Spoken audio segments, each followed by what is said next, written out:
Okay, it's been 2 weeks since we were at this yard splitting, and we did the same routine here as we have done everywhere else, all of our yards. We left them with 3 frames of brood, maybe a couple more, 2 or 3 more drawn comb, gave them a bucket of syrup. I don't remember why these only got a 1-gallon bucket instead of a 2. It might have meant they had plenty of food on them, or maybe we had run out of 2-gallon buckets, I'm not sure. We're going to check all of these out, make sure they are queen right after that shaking experience from making nukes, and then we're going to give them a 2nd-story box. So the reason for some of these empty stands in the background is simply that we sold some colonies. Every year we sell a lot of colonies, and this yard was no exception. We always sell the very best colonies. I know that sounds odd. We like to give people a good deal, and the colonies that are a little smaller, we have no problem getting them through and getting them in good shape for the spring. So let's open up a few of these, see what's going on. See a lot of good pollen coming in, so they should have been building up while we've been gone.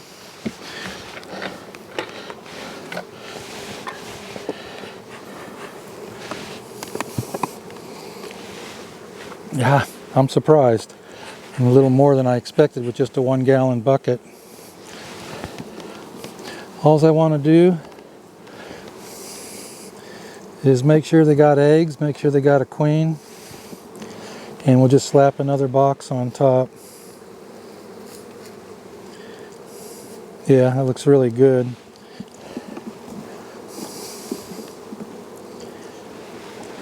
And they've done uh-oh, there's a chewed out cell.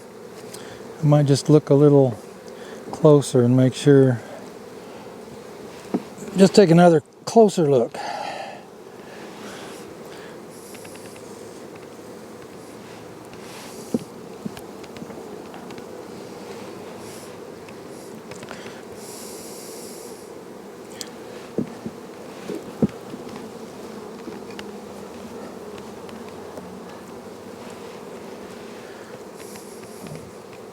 Yeah, this thing looks wonderful. Let's see what this other one looks like.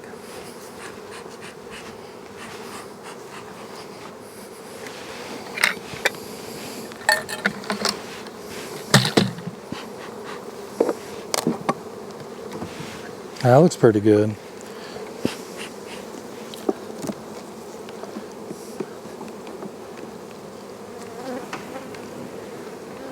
They don't have a lot of food in them, but they don't need much. We got a little trickle flow going on right now. The wild cherry is blooming. That's kind of a sustenance flow for the next week till the real honey flow starts, which will be blackberries, and then after that, tulip poplar.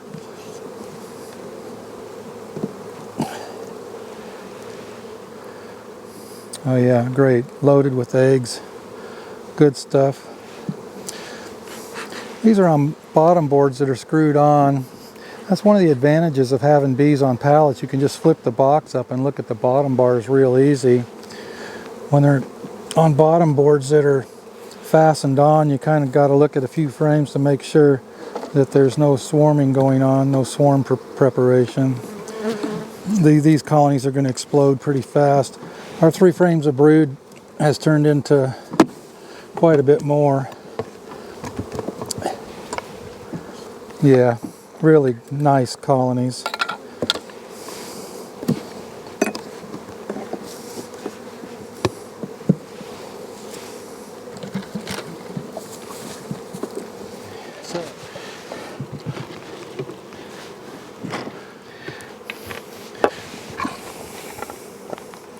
A lot of nice yellow pollen coming in over there. I'm not quite sure what it is. It's probably this dandelion.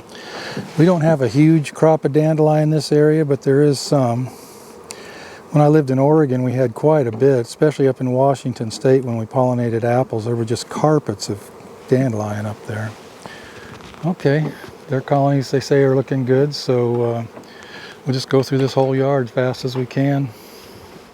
Okay, everything's looking good in this yard. We have one issue. That thing over there, that single, has a virgin queen. And that's the only one, which is pretty good considering all the work that was done here 2 weeks ago. We probably mushed that queen when we were making nukes. Everything else is in really good shape. They were all ready for that 2nd story. Anywhere from 4 to 7 frames of brood. Jesse said he had one that had 9, so They're really ready to expand fast. Honey flow right around the corner. Hopefully we make some honey here. Looking forward to it. And we call this the mill yard for obvious reasons. We're going to do the exact same thing here. This is an interesting place.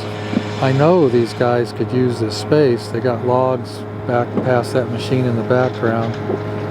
And I talked to the owner about 2 weeks ago saying, are we going to need to move and get out? And he said, no, he says, we love the bees. We'll work around you.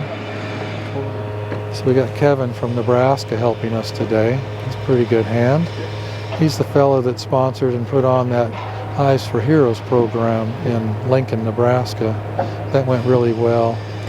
So he came down for a week to visit and work with us, and I think he's been having fun, as he says he is. I couldn't be more pleased with this yard. Sometimes your work pays off and sometimes it doesn't. This time everything we did was just right. This yard is a lot like many of our others in that we started it in August, early August, with this yard with a queen cell, 2 frames of brood, a queen cell, frame of food, and then once the queen was laying, we started feeding thin syrup. Went into winter with 4 to 6 frames of bees, came out in pretty good shape.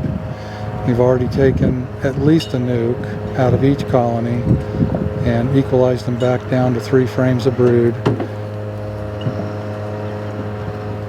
Now this yard is averaging about 6, maybe 6.5 frames of brood after equalizing. These late summer queens, small splits in late summer, once you get them through winter and they start growing, they always turn out to be our very best honey producers. Something about that young fall or late summer queen. She hits her stride in spring here. What time is it, John? It's lunchtime. It's lunchtime. Yes, sir. Yes, sir. You like Mexican? Yes, sir. Absolutely. Mexican? Mexican, Yeah, it's a dumb question. Mexican? We're good with it. Okay. Thank you, Bob. I try to buy the crew lunch once a week. And it just happens to be a Mexican restaurant about 15 minutes from here that we all like. So, okay, if you're going to travel with bees, this is a device worth using or looking at. It's just a 1-inch rim, 1/8-inch hardware cloth, and kind of creates a cavity in here for the bees to cluster if they need to. I'm with Kevin Monfelt from Lincoln, Nebraska, and he's taking home some special colonies.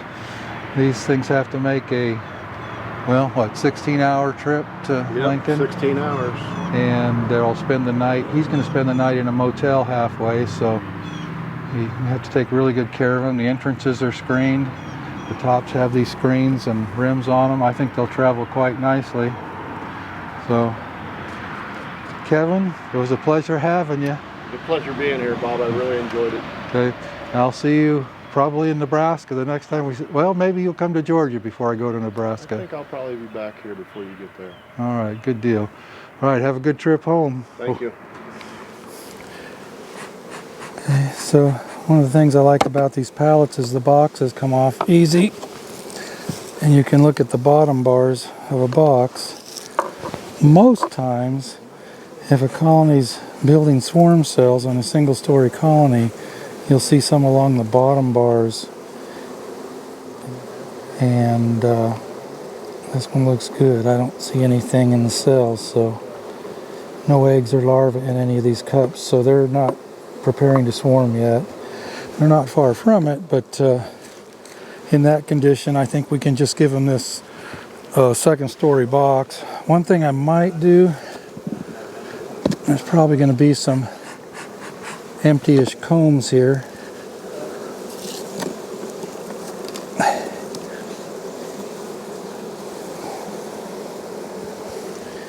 Yeah, there's no brood there.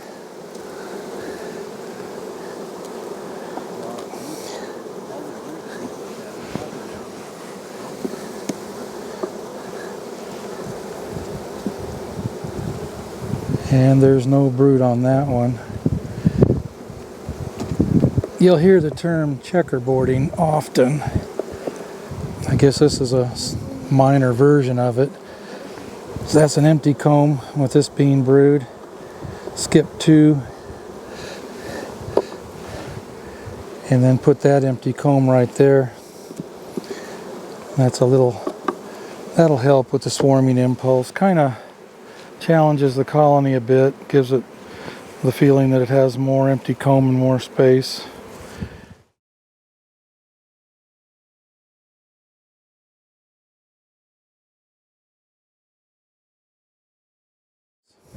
And again, we're very close to the honey flow now, so I'm not too worried about food. We've got wild cherry blooming here and some other odds and ends. Crab apples, apple tree. I guess that's an apple tree.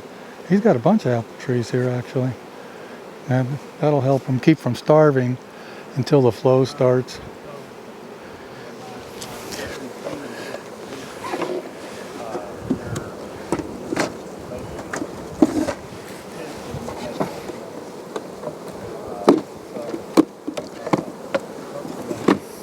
So we'll put 3 or 4 drawn combs right in the middle of the top box.